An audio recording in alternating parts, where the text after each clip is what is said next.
Ya, Assalamualaikum. Kita lanjutkan pembahasan tentang produk apa sih yang laris dijual dengan Facebook Ads. Nah, supaya nggak salah tempat ketika jualan, udah terlanjur keluar budget, ternyata Facebook Ads kurang cocok dengan apa yang Anda jual. Nah, sebenarnya sih bukan cocok nggak cocok ya. Yang penting kita harus menyesuaikan karakter orang-orang yang berada di Facebook. Karakter apa yang sedang dilakukan oleh pengguna atau user ketika Facebookan ya, maksudnya orang tuh kalau lagi Facebookan tuh karena apa alasannya, kan kita sudah bahas di materi sebelumnya, mereka sedang kebanyakan wasting time, baik dengan pengalihan, dengan apa namanya, untuk eksis, upload foto dan lain sebagainya. Nah, walaupun secara umum bisa dipasarkan dengan Facebook Ads, tapi perlu strategi yang berbeda-beda pendekatan. Ya, nanti saya contohkan beberapa kasus. Nah, karena bisa jadi customer Anda itu Facebookan, ya. Lalu saat dia buka Facebook, iklan kita bisa tampil juga kepada mereka. Nah, tapi ada caranya beda-beda. Tentu cara menjual, katakan eh, apa yang menjadi barang-barang umum, pakaian, dengan barang-barang yang tidak umum, seperti misalnya menjual katakan apa ya, contoh kitchen set, atau menjual hal-hal yang misalnya alat-alat bengkel, alat-alat kelistrikan, terus mungkin yang berbau dengan apa, peralatan komputer, hard drive dan lain sebagainya, mungkin akan beda pendekatannya. Nah, atau properti yang mahal itu juga beda. Kita nggak, agak susah ngangkat sales kalau misalnya kita langsung hajar posting gambar, gambar rumah harga 1 M. Orang ya paling ngelihat pergi, lihat pergi gitu aja, sekadar menjadi informasi. Karena pendekatannya tidak seperti itu ya. Butuh komitmen yang besar atau terlalu besar bagi orang-orang yang di Facebook itu posisi awalnya ya dia lagi bersosialisasi, lagi menghabiskan waktunya gitu loh. Tapi kalau barang-barang yang diinginkan, ini saya tulis ya secara umum, kategori produk yang banyak dijual secara langsung di Facebook dengan Facebook Ads itu adalah barang-barang yang diinginkan, yang menjadi keinginan dalam tanda petik.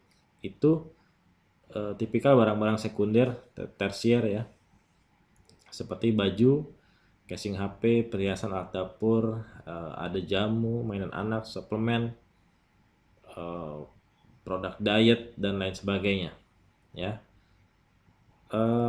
Pendekatannya pun beda ketika misalnya kita beriklan dengan hal-hal yang berbau kebutuhan, misalnya eh, tukang servis tukang servis AC misalnya, ya kan, kita menawarkan AC rusak nggak setiap hari dan nggak ke setiap orang tiba-tiba pengen, kayak mereka lagi scrolling di Facebook tiba-tiba muncul iklan pembersih AC, terus tiba-tiba kayaknya bagus juga nih bersihin AC gitu kan. Nggak ujuk-ujuk kayak gitu ya. Bisa jadi mereka juga nggak aware AC mereka, atau bisa jadi mereka nggak punya AC. Tapi kalau misalnya yang umum kayak misalnya baju, hijab, dia lagi iseng scroll tiba-tiba muncul iklannya, penawarannya bagus, gambarnya menarik, langsung connect gitu kan.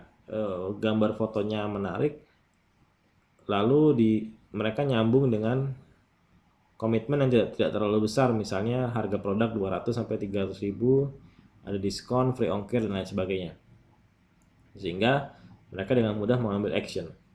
Nah, yang akan kita lakukan adalah nanti mencari pola, menemukan pola seperti apa menjual produk-produk tertentu.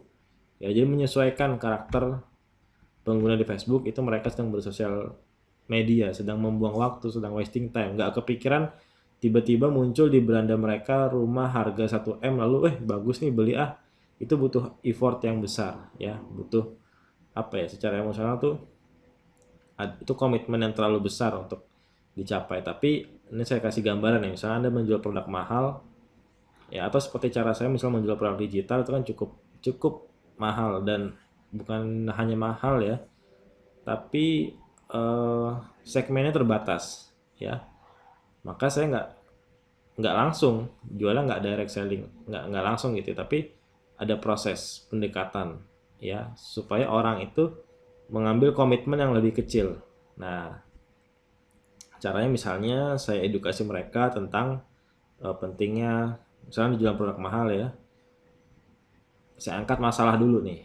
Nah, masalah, kemudian secara umum ya, saya berikan solusi dan solusi mudahnya. Jadi ada solusi umum dan ada solusi mudah. Solusi mudahnya adalah karena orang cenderung, wah ini masalah nih, tapi mereka cenderung tidak mau menyelesaikan masalah ketika solusinya terlalu susah, mereka anggap susah. Jadi kita membuat beberapa komitmen kecil, ya mereka membaca, mengetahui masalah, mengetahui solusi, hingga akhirnya mereka merasa butuh solusinya adalah dengan produk kita. Ya, kalau ada jual perumahan ya gitu kan, Anda edukasi ya sampai akhirnya mereka yakin, mereka mantap bahwa Anda lah yang menjadi solusi mereka. Itu contohnya. Jadi basically semua hal bisa dipasarkan dengan Facebook Ads, tapi untuk mencapai hasil optimal tentu butuh pendekatan dan cara main yang beda-beda. Ya, jadi Anda sudah paham seperti apa karakter audiens di Facebook, mereka sedang wasting time, dan untuk menjual sesuatu yang menjadi apa ya, menjual satu produk dalam Facebook Ads itu juga perlu disesuaikan dengan karakter user yang ada di Facebook itu sendiri. Nanti juga Instagram juga begitu. Instagram behavior orang-orangnya lebih tertarik terhadap visual, dan kecenderungannya saya juga ngobrol-ngobrol sama teman-teman, orang-orang yang ada di Instagram itu nggak banyak tanya ya. Kalau di Facebook lebih senang chit-chat dulu dan lain sebagainya sebelum closing. Tapi lagi-lagi nanti disesuaikan dengan karakter produk yang Anda jual dan segmen yang Anda sasar. Oke ya, sekian dari saya. Nanti ada materi sendiri tentang memvalidasi produk yang laris. Tetap semangat dan Assalamualaikum warahmatullahi wabarakatuh. Sampai jumpa di materi berikutnya.